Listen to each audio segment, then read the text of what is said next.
On September 14, 1986, a three-man hit team was sent to kill Anthony Gaspipe Casso. It's now public knowledge that the hit was ordered by members of the Gambino family, precisely Angelo Ruggiero and Mickey Boy Paradiso. Official reports were created by law enforcement who investigated the incident. I believe viewers will find what Gaspipe had to say about being shot interesting. Initially, when first interviewed, he didn't reveal much and was considered uncooperative. However, during a follow-up interview conducted by the FBI, he divulged more details, although he wasn't exactly being transparent. So let's dive in and see exactly what Gaspipe told law enforcement.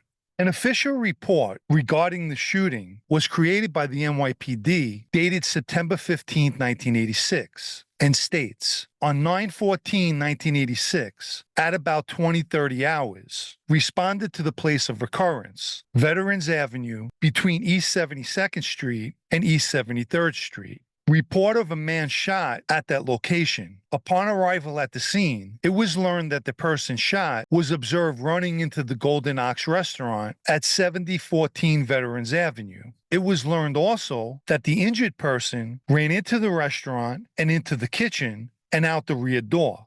At the scene was a 1986 Lincoln Continental, beige and black roof, four-door sedan with plate number AYN27W, New Jersey plates, with motor running. Windows shot out of left and right side. Front and rear, and on street near front of vehicle, two spent casings, 9mm, and one live round near rear of auto on passenger side. At 21:30 hours, responded to Kings Highway Hospital, and it was learned that one Anthony Casso, male white, date of birth 5/21/40, last known address 2148 East 72nd Street, and known to this department as B number 509523, and NYSIS, New York State Identification and Intelligence System, number 090001-M, with numerous arrests dating back to 1962. Latest arrest listed on 7/19/72 for burglary of a bank. Background check with Intelligence Unit Lieutenant, redacted, further subject known as Gaspipe, and listed as a capo in the Lucchese crime family.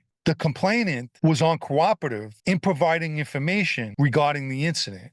Stated was at the scene, parked with his auto to buy Carvel ice cream, when he heard shots and thought someone was shooting indiscriminately in the area. He ducked down, fled out of passenger side of auto towards Golden Ox restaurant, ran through the restaurant, into the kitchen, and out the back door, and flagged down a couple of kids and requested they take him to the hospital. While at Kings Highway Hospital, one, redacted, was called to hospital by victim. At about 02:15 hours, 9/15/86, a call was received from Kings Highway Hospital relative to redacted. Thereat, and one of the redacted, they then attempted to visit the complainant in hospital, stating that they were redacted. Permission was denied by hospital staff, and detective redacted and sergeant redacted responded to Kings Highway Hospital and had the redacted persons named below identify themselves and reason for their presence thereat quickly. I believe they're referring to certain Lucchese members who tried getting in to see Gaspipe at the hospital.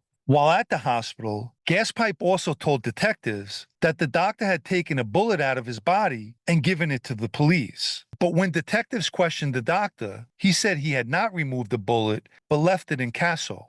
Additionally, Casso told detectives that the Lincoln he was in belonged to Burt Kaplan and said they were good friends. There's another report created by the FBI that further details the car. The automobile Casso was driving at the time of the shooting was a 1986 four-door Lincoln Continental, New Jersey registration, AYN27W, which is registered to Progressive Distributors Company Incorporated, 553 8th Street, Hoboken, New Jersey. Burton Kaplan, white male, date of birth October 11, 1933, a longtime associate of the Lucchese crime family, is the chairman of the board of Progressive Distributors. An FBI report dated September 18, 1986, details a statement from an unidentified witness. Redacted was interviewed at his residence by NYCPD, redacted, 63rd Precinct, and Supervisory Special Agent, redacted, concerning his observations on the night of September 14, 1986. On or about 8 o'clock or 8:15 p.m., on September 14, 1986, he had been in the street across from redacted. He had just been returning to redacted from a trip and was getting some items out of his car. He heard some noises that he identified as gunshots.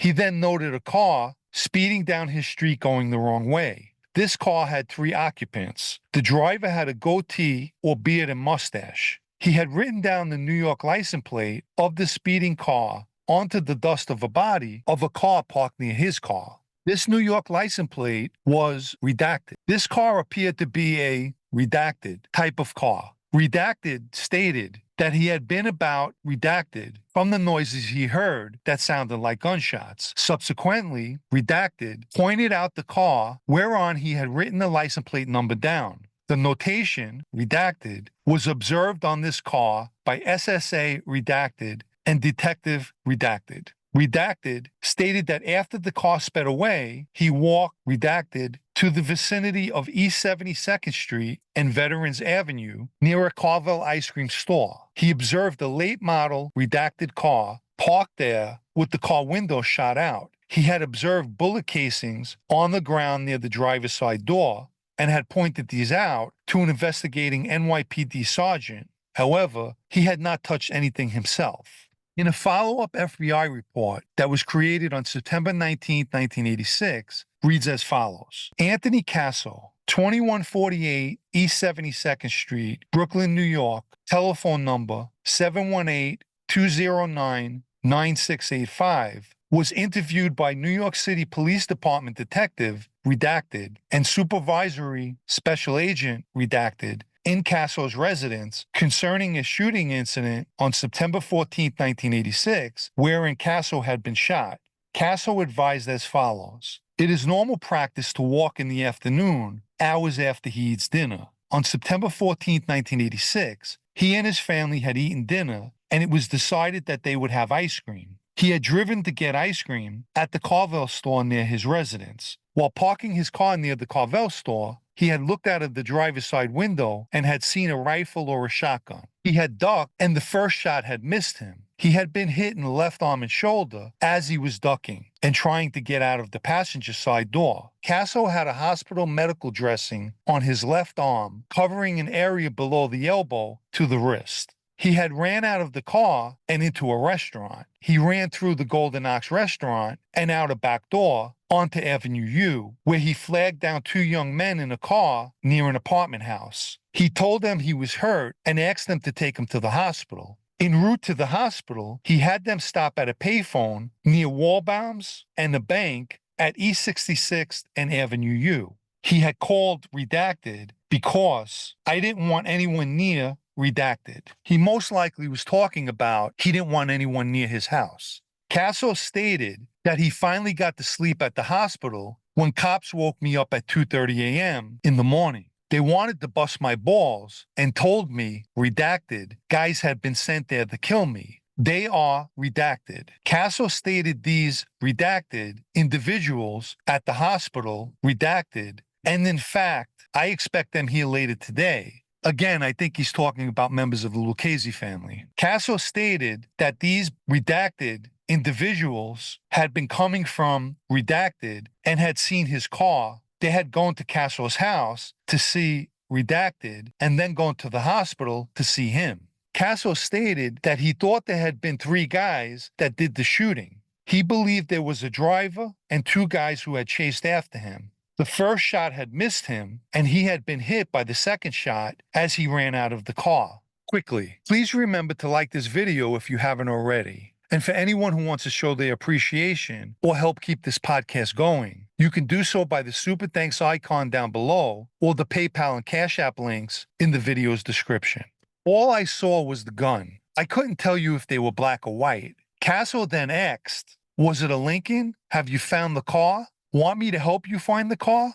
I can get you a printout, you know. Casso stated that he received no telephone call or had not been meeting anyone when he was shot. He stated that he had gone to get some ice cream and had been dressed only in shorts and a t-shirt top. Casso then asked for his driver's license and asked about getting the car back. He stated that the car was not his and that the owner of the car, from Redacted, wanted the car back. The owner was upset and was going to make a special trip to get this car back. Casso stated he did not know who shot him, nor why, stating, "I don't know why. If I did, I would know who." As it turns out, Casso did know who shot him and had every intention of exacting revenge.